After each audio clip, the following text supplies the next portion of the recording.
নমস্কার। অন্নপূর্ণা যোজনার পেমেন্ট নিয়ে রয়েছে আপনাদের জন্য সুখবর। যাদের বিশেষ করে আন্ডার ইনকোয়ারি দেখাচ্ছে তাদের টাকা ঢোকা শুরু হলো এবং নেক্সট পেমেন্ট খুব তাড়াতাড়ি কবে, কালকে না পরশু পেতে চলেছেন। মুখ্যমন্ত্রীর ঘোষণা অনুযায়ী সমস্তটা আপনাদের এই ভিডিওতে জানাবো। একই সাথে আপনাদের প্রত্যেককে জানিয়ে রাখি যে অন্নপূর্ণা যোজনায় আপনারা বকেয়া টাকা ৩,০০০ প্লাস ৩,০০০, দুদিন পর ৬,০০০, যারা পাননি ৩,০০০ তারা এক্সট্রা ৩,০০০ পেতে চলেছেন। সম্পূর্ণটা আপনাদের জিজ্ঞাসা অনুযায়ী এবং মুখ্যমন্ত্রীর ঘোষণা অনুযায়ী জানাবো। কাজে এই ভিডিওটি প্রথম থেকে শুরু করে শেষ পর্যন্ত ওয়াচ করুন। ভিডিওটি ভালো লাগলে অতি অবশ্যই একটি লাইক প্রদান করুন। আমাদের পরিবারের সদস্য না হয়ে থাকলে এই যে কালো রঙের সাবস্ক্রাইব বাটন রয়েছে, এই সাবস্ক্রাইব বাটনে ক্লিক করে পাশের বেল আইকনে ক্লিক করে অল নোটিফিকেশনে ক্লিক করে আমাদের পরিবারের সদস্য হয়ে উঠুন, যাতে সম্পূর্ণ তথ্য সম্পূর্ণ বিনামূল্যে আপনাদের দিয়ে দিতে পারি। আর সাবস্ক্রাইব করতে বা বেল আইকনেও ক্লিক করতে কোনো রকম টাকা লাগে না, সেই কারণে অনুরোধ করব অবশ্যই সাবস্ক্রাইব না করে থাকলে সাবস্ক্রাইব করে রাখুন। দেখুন, সবার প্রথমেই এখানে বলে রাখি অন্নপূর্ণা যোজনার পেমেন্ট এবং স্ট্যাটাস গাইড এই মুহূর্তে করব। জুলাই আগস্টের সম্পূর্ণ আপডেট দেবো। ইনকোয়ারি আন্ডার ইনকোয়ারি থাকলে আপনাদের কোনো সমস্যা না, সুখবর রয়েছে আপনাদের জন্য। প্রথমেই বলে রাখি, প্রথম সুখবর ৫ লক্ষের বেশি মহিলার অ্যাকাউন্টে টাকা পৌঁছিয়েছে এবং সেটা এখন প্রায় ৭ লক্ষ এসে দাঁড়িয়েছে। মানে সমস্ত জেলা মিলিয়ে কিছু কিছু জেলা ধাপে ধাপে দেওয়া শুরু হয়েছে, যেখানে ৭ লক্ষ। এবং এটা যদি বলি এই ডেটা শুক্রবার পর্যন্ত, ঠিক আছে, শুক্রবার অবধি যে ডেটা ছিল সেই অনুযায়ী আবার সোমবারে ধামাকা হতে চলেছে বলছি। ৫,০৩,০০০-এর বেশি এই অ্যাকাউন্টে কিন্তু টাকা ঢুকেছে, যেখানে পূর্ব এবং পশ্চিম মেদিনীপুর ইতিমধ্যে প্রায় মানে ৫ লক্ষ, ইতিমধ্যে এখনও পর্যন্ত শোনা যাচ্ছে ৯ লক্ষ মানুষের অ্যাকাউন্টে টাকা ঢুকবে। প্রায় ৭ লক্ষ অ্যাকাউন্টে টাকা ঢুকে গেছে, ৭ লক্ষ হবে। এবং নদিয়া, মুর্শিদাবাদ, হুগলি, বীরভূম, বাঁকুড়া, পুরুলিয়া, দক্ষিণ ২৪ পরগনার প্রসেসিং চলছে। যেখানে কবে টাকা দেওয়া হচ্ছে এদের সেটা বলছি, বা অন্য জেলায় থাকলে কবে টাকা দেওয়া হচ্ছে সেটা বলছি। আপনি লিখুন আপনি কোন জেলায় রয়েছে। ১৬ই জুলাই থেকে দ্বিতীয় কিস্তির টাকা দেওয়া অলরেডি শুরু হয়ে গেছে। ১৬ই জুলাই মাসের ১৬ তারিখ থেকে কিন্তু টাকা দেওয়া অলরেডি শুরু হয়ে গেছে এবং প্রত্যেকটা জেলায় ধাপে ধাপে পাচ্ছে। যারা পূর্ব এবং পশ্চিম মেদিনীপুরের আমার দর্শক রয়েছে, আমার দিদি কাকিমা রয়েছে, তারা কিন্তু অলরেডি জানে যে তাদের অনেকের অ্যাকাউন্টেই টাকা ঢুকেছে। এবার বলে রাখি, আপনার আর পোর্টালে কি আন্ডার ইনকোয়ারি দেখাচ্ছে? প্রথমেই বলে রাখি, একটা ভুল ধারণা মানুষের মধ্যে রয়েছে, আন্ডার ইনকোয়ারি মানে আপনার আবেদন বাতিল হয়ে গেছে বা আর আপনি টাকা পাবেন না। এটা কিন্তু নয়, একেবারে ভুল ধারণা আপনার। একই সাথে আসল তথ্য ব্যাপারটা কি, আন্ডার ইনকোয়ারি মানে আপনার ফর্মটি ব্লক বা মিউনিসিপ্যালিটি স্তরে ভেরিফিকেশান চলছে বা ইতিমধ্যে হয়ে গেছে। আপনি ভাবছেন আন্ডার ইনকোয়ারি, তাহলে তো ভেরিফিকেশান হয়ে গেলে ভেরিফাই দেখাবে না। অনেকের ক্ষেত্রেই আন্ডার ইনকোয়ারি দেখাচ্ছে কিন্তু টাকা ঢুকে গেছে। আন্ডার ইনকোয়ারি থেকে অ্যাপ্রুভ হতে অনেকটা টাইম লাগছে। কেন বলছি আন্ডার ইনকোয়ারি হলেও আপনার অ্যাপ্রুভ হয়ে যেতে পারে সেটা জানাচ্ছি। 90% ক্ষেত্রে ইতিমধ্যে অনুমোদন অ্যাপ্রুভ হয়ে গেছে। সার্ভারের অতিরিক্ত চাপের কারণে পোর্টালে বা সোশ্যাল রেজিস্ট্রি www.gov.in এই পোর্টালে ধীর গতিতে আপডেট হতে টাইম লাগছে। অনেক ক্ষেত্রেই সমস্যা হচ্ছে। এত বড় পোর্টাল, একজন দুজন তো ইউজার না, এখানে প্রত্যেক দিন শয়ে ইউজার, মানে শয়ে কি বলছি, লাখো ইউজার, কোটি ইউজার চেক করছে এবং লাখ সাইবার ক্যাফে আছে যারা ফর্ম ফিল আপ করছে, একই পোর্টালে। সেই কারণে সার্ভারে সমস্যা হচ্ছে। এমনকি এই একই সার্ভারের মধ্যে ইনকোয়ারি অফিসার যারা রয়েছে, অফিসার লেভেল যারা রয়েছে, ঠিক আছে, অফিসার লেভেলে যারা রয়েছে, এই অফিসার লেভেলেই যারা রয়েছে তারাই কাজ করতে সমস্যা হচ্ছে, যাই জন্য ম্যানুয়ালি কাগজে লিখে কাজ চালাচ্ছে। তো সেই কারণে অনেকের হয়তো আন্ডার ইনকোয়ারি দেখাচ্ছে কিন্তু অনেকের টাকা ঢুকে যাচ্ছে আন্ডার ইনকোয়ারি দেখালে। তো এটাও বলে রাখি। তো কাজে আন্ডার ইনকোয়ারি দেখাচ্ছে বলে ঘাবড়ানোর কোনো বিষয় নেই। এখনও মোটামুটি ধরে রাখুন কিছু সময় লাগবে অ্যাপ্রুভাল দেখাতে, কারণ এই ওয়েবসাইটেরও কিন্তু গ্লিচ রয়েছে। এবং আপনার ব্যাকএন্ডে কীভাবে কাজ চলছে, ভেরিফিকেশন প্রক্রিয়া কীভাবে চলছে, স্টেপ 1 যাচাই বা ভেরিফিকেশন আধিকারিকরা ফোন মারফত বা সরাসরি বাড়িতে এসে তথ্য যাচাই করছেন। নিজের ফোন সর্বদা চালু রাখুন।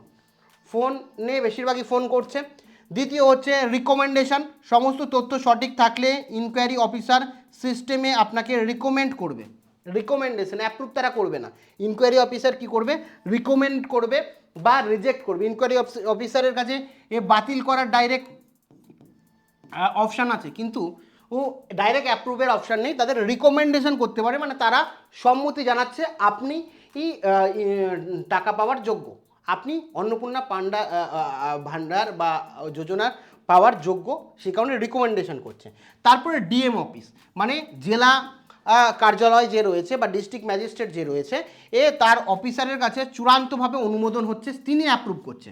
ডিএম মানে প্রত্যেকটা রাজ্যে বলছি, আমাদের রাজ্যের প্রত্যেকটি জেলায় যে ডিএম অফিস আছে সেখান থেকে অ্যাপ্রুভাল আসছে এবং ডাইরেক্ট ট্রান্সফার হয়ে যাচ্ছে। অ্যাপ্রুভাল পেলেই সরাসরি ডাইরেক্ট কী হচ্ছে, আপনার ট্রান্সফার হয়ে যাচ্ছে। এই যে প্রক্রিয়া 1 2 3 4, এই যে 4টে প্রক্রিয়া, এই 4টে প্রক্রিয়া দ্রুত গতিতে চলছে। আপনারা ভাবছেন সরকার হয়তো কাজ করছে না, এখানে বলে রাখি যারা এমপ্লয়ি রয়েছে তারা কিন্তু একটু বিডিও অফিসে খোঁজ নেবেন, অনেকে কিন্তু রাত জেগে কাজ করছে, আমরা খবর পাচ্ছি রাত জেগেও কিন্তু কাজ করছে। অনেকেই রয়েছে যারা রাত জেগেও কাজ করছে, আপনাদের কাজ খুব দ্রুত গতিতে চলছে। ওয়েবসাইটে এই পরিমাণ চেঞ্জেস হতে একটু টাইম লাগবে, তারা ব্যাকএন্ডে কিন্তু অ্যাপ্রুভ করে যাচ্ছে, প্রচুর মানুষের অ্যাপ্রুভ হয়ে গেছে। টাকা কারা পাবেন এবং কাদের আবেদন বাতিল হচ্ছে, এবার প্রচুর মানুষের অ্যাপ্রুভ হচ্ছে মানে কারোর বাতিল হচ্ছে না এমন না, প্রচুর মানুষের অ্যাপ্রুভ যেমন হচ্ছে অনেকের বাতিলও হচ্ছে ফর্ম। একটু ক্লিয়ার করে বলি, যাদের বয়স 21 থেকে 60 বছর, এরকম প্রচুর, আমি একটা নিউজ পেপারে দেখলাম যে প্রচুর এরকম মানুষ আছে যারা 60 বছরের ওপরে আবেদন করেছেন। কি হয়েছে বলুন তো, লক্ষ্মীর ভাণ্ডার যখন ছিল অনেকে বার্ধক্য ভাতা নিত, সাথে লক্ষ্মীর ভাণ্ডারও নিত, দুটো টাকাই একই, অনেকের একই ব্যাঙ্ক অ্যাকাউন্টে দুটো টাকা ঢুকেছে। এখন আর সম্ভব নয়, 60 বছরের ওপরে আবেদন করিয়ে দিচ্ছে অনেকে মানে যারা রয়েছে তারা বলছে আবেদন করো পেয়ে যাবে, কিন্তু না, এখানে 60 বছরের মধ্যে তাদেরই বাতিল করা হচ্ছে। 60 বছরের উপরে যারা যারা আবেদন করেছে প্রত্যেকের বাতিল, ঠিক আছে। অনেকেই আছে 60 বছরের পর হয়ে বয়স বেশি হয়ে গেছে তাও আবেদন করেছেন।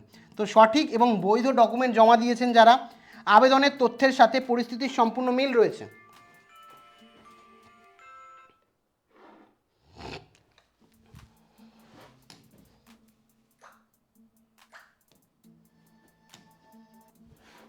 আবেদনের তথ্যের সাথে বাস্তব পরিস্থিতির সম্পূর্ণ যাদের মিল রয়েছে, তারা কিন্তু প্রত্যেকে পাবেন, যা যা তথ্য দিয়েছেন সঠিক দিয়েছেন। কিন্তু বাতিল কাদের হচ্ছে, ধরুন পরিবারের কেউ সরকারি চাকরি করে, হ্যাঁ আপনি যে আবেদন করেছেন এবং আপনি এই ফ্যামিলি ডাটা লেভেল কালেকশন যে অন্নপূর্ণা যোজনার ফর্ম ফিল আপ যখন করেছিলেন, প্রত্যেকটি বাড়ির সদস্যকে অ্যাড করেছিলেন, ওই সদস্যের মধ্যে কেউ যদি সরকারি চাকরি করে তাহলে কিন্তু আপনার ফর্মটি বাতিল হবে। সরকারি পেনশন প্রাপক, আপনি যদি সরকারি পেনশন প্রাপক হয়, আপনি যদি সরকার থেকে পেনশন পান তাহলে কিন্তু বাতিল হবে।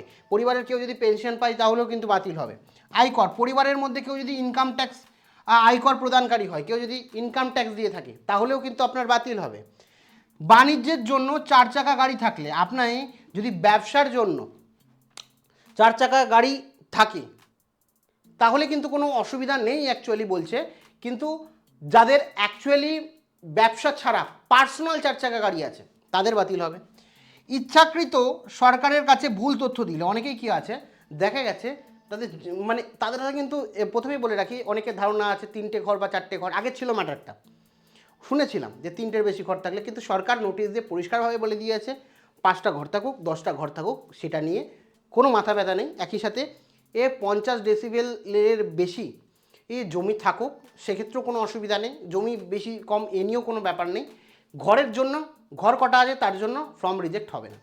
তো এই ক্ষেত্রে বুঝতেই পারছো এখন সরকার যেটা বলছে সেই অনুযায়ী যে ঘরের কোনো ম্যাটার নেই। তো যদি তা সত্ত্বেও কেউ যদি ভুল তথ্য দিয়ে থাকো এবং মিলিয়ে দেখছে সেই তথ্যগুলো মিলছে না তাহলেও কিন্তু বাতিল হবে। দেখা যাচ্ছে সরকারি চাকরি করে কিন্তু আপনি বলেছেন সরকারি চাকরি বাড়িতে কেউ করে না, কেউ ইনকাম ট্যাক্স দেয় আপনি বলছেন ইনকাম ট্যাক্স দেয় না, তাহলে কিন্তু। এবার বলে রাখি এই বকেয়া টাকা আপডেট মানে 6000 টাকা, একেবারে 6000 টাকা মুখ্যমন্ত্রীর ঘোষণা অনুযায়ী যাদের আগের মাসের টাকা বকেয়া রয়েছে তারা আগস্ট মাসে একসাথে বকেয়া টাকা পেতে পারেন, সেটা আগে জানিয়েছেন, কিন্তু জুলাই মাসে আমরা দেখেছি প্রত্যেকের অ্যাকাউন্টে 3000 টাকাই ঢুকেছে।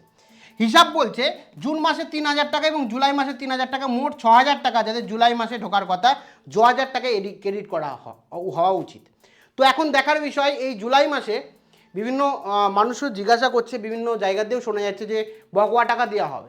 তো এটা জুলাই মাসে দেওয়া হবে বাদ বাকি বকেয়া টাকা, না একবারে আগস্ট মাসে দেওয়া হবে, সে নিয়ে আপনাদের জিজ্ঞাসা আছে।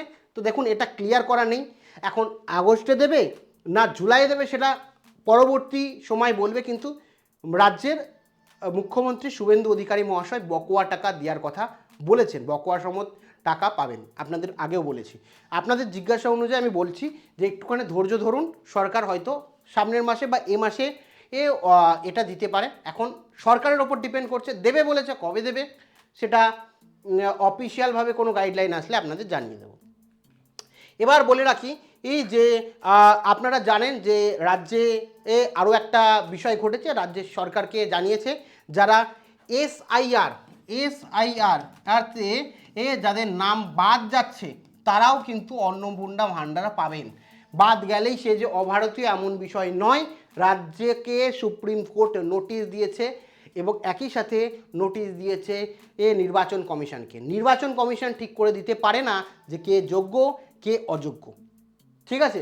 তো সেই কারণে কিন্তু এই মুহূর্তে দাঁড়িয়ে আরও কিছু সংখ্যক অন্নপূর্ণা ভাণ্ডার কিন্তু বাড়বে, যেটা আপনারা জানেন। এবং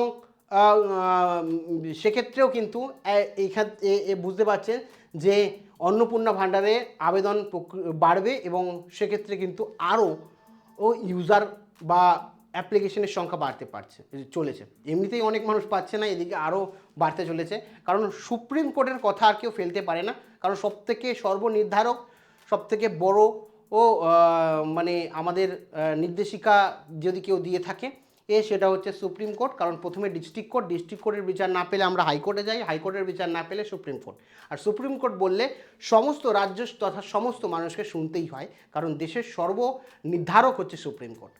আর সে নিয়ে মামলা হয়েছে, একাধিক প্রশ্ন উঠেছে, ঠিক আছে? বিশেষ ক্ষেত্র যাদের আবেদন এই মুহূর্তে স্থগিত বা অন হোল্ড রয়েছে, যেমন আশাকর্মী বা আশা ওয়ার্কার রয়েছে, সিভিক ভলেন্টিয়ার যারা রয়েছে, অঙ্গনওয়াড়ি কর্মী যারা রয়েছে এবং প্যারা টিচার যারা রয়েছে, মানে যারা অ্যাকচুয়ালি আশাকর্মী, সিভিক ভলেন্টিয়ার, অঙ্গনওয়াড়ি ওয়ার্কার এবং প্যারা টিচার, তাদেরকে কী করা হয়েছে, হোল্ড করে দেওয়া হয়েছে, অর্থাৎ পজ করে দেওয়া হয়েছে এই মুহূর্তে। তাদের বলেছে রিজেক্ট করা যাবে না, আর একই সাথে বলেছে যে অ্যাপ্রুভও করা যাবে না, রিজেক্টও করা যাবে না, অ্যাপ্রুভও করা যাবে না। তাদের এই মুহূর্তে হোল্ড অবস্থায় থাকবে, আন্ডার ইনকোয়ারি থাকবে, তাদের আবেদন বাতিলও হয়নি, অনুমোদনও দেওয়া হবে না। পরে সরকার পরবর্তী যে নোটিশ আসবে, সেই নোটিশে উল্লেখ থাকবে তাদের অ্যাপ্রুভ হবে না রিজেক্ট হবে। পরবর্তী নোটিশ আসা না পর্যন্ত তাদের অ্যাপ্লিকেশন আন্ডার ইনকোয়ারিতেই থাকবে। এবার বলে রাখি সতর্কবার্তা, তথ্য গোপন বা জালিয়াতি যদি হয় তাহলে কিন্তু মন্ত্রী অগ্নিমিত্রা পাল, নারী কল্যাণ সুরক্ষা মন্ত্রী অগ্নিমিত্রা পাল করার নির্দেশ দিয়েছেন, যারা সরকারি চাকরিজীবী, পেনশন বা আয়করের তথ্য গোপন করে টাকা পেয়েছেন তাদের ভেরিফিকেশনে ধরা পড়লে সম্পূর্ণ টাকা ফেরত নেওয়া হবে এবং আইনত ব্যবস্থাও নেওয়া হতে পারে। মানে এটাও কিন্তু উল্লেখ করা আছে। তাই অযোগ্য ব্যক্তিরা প্রকল্পের সুবিধা নেওয়ার চেষ্টা করলে আইনত জরিমানা এবং সম্মুখীন হতে পারেন, শুধুমাত্র প্রকৃত যোগ্যরাই সুযোগ পাবেন। সরকার বলছে প্রকৃত যোগ্য যত আছে প্রত্যেককে সুযোগ দেওয়া হবে। এবার বলে রাখি টাকা পাওয়ার জন্য ব্যাংকের 3টে বাধ্যতামূলক শর্ত। আপনার অ্যাপ্রুভ হলেও এই 3টে জিনিস না থাকলে আপনার ব্যাংক অ্যাকাউন্টে টাকা ঢুকবে না। প্রথম কথা হচ্ছে ব্যাংক অ্যাকাউন্ট অ্যাপ্রুভ, দ্বিতীয় হচ্ছে আধার লিঙ্ক, তৃতীয় হচ্ছে ডিবিটি লিঙ্ক। এটা আপনারা প্রত্যেকেই জানেন, এটা কিন্তু করতেই হবে। এবং পেমেন্ট এবং চূড়ান্ত ভেরিফিকেশনের টাইমলাইন যদি বলি, তো এই মুহূর্তে জুলাই মাসের 1 তারিখে প্রথম পর্যায়ে টাকা পেয়েছে এবং দ্বিতীয় পর্যায়ে যদি বলি 16 থেকে 25শে জুলাইয়ের মধ্যে দ্বিতীয় পর্যায়ে কিন্তু টাকা পাওয়া শুরু হয়েছে। 16 তারিখ দিয়ে শুরু হয়েছে, 25 তারিখ পর্যন্ত কিন্তু টাকা পাবেন। এক্ষেত্রে হতে পারে আপনি সোমবার কালকে পাচ্ছেন কিংবা মঙ্গলবার পাচ্ছেন, এরকমভাবে 25 তারিখ পর্যন্ত টাকা পাচ্ছেন। এবং আগস্ট মাসের 1 তারিখে 25 তারিখের পরে যাদের আটকে থাকবে টাকা, তারা কিন্তু আগস্ট মাসের 1 তারিখে সমস্ত পেমেন্ট রিলিজ করবে। এবং 30 আগস্টের মধ্যে সমস্ত অ্যাপ্লিকেশনকে অ্যাপ্রুভ করবে, যাদের রিজেক্ট করার রিজেক্ট করে দেবে, যেটা পরিষ্কারভাবে সরকারের তরফ থেকে লাস্ট সময়সীমা 30 আগস্ট বেঁধে দেওয়া হয়েছে। আর যেটা বললাম যে সুপ্রিম কোর্ট নিয়েও বিভিন্ন রকম প্রশ্ন উঠেছে, একাধিক প্রশ্ন, মূলত 3-4টে প্রশ্ন ও রাজ্যকে ছুড়ে দেওয়া হয়েছে এবং রাজ্য সরকারকেও নোটিশ দেওয়া হয়েছে সুপ্রিম কোর্টের তরফ থেকে, এবং যে নির্বাচন কমিশনকেও নোটিশ দেওয়া হয়েছে, জানতে চাওয়া হয়েছে, এবং একাধিক প্রশ্নও তুলেছেন সুপ্রিম কোর্ট অন্নপূর্ণা ভাণ্ডার এবং অন্যান্য প্রকল্প নিয়ে। যারা জানেন না যে কী প্রশ্ন করেছে না করেছে, কি নিয়ে আলোচনা হয়েছে, তা নিয়ে কিন্তু ভিডিও করেছি, এখানে ক্লিক করে জেনে নিতে পারেন। Thank you.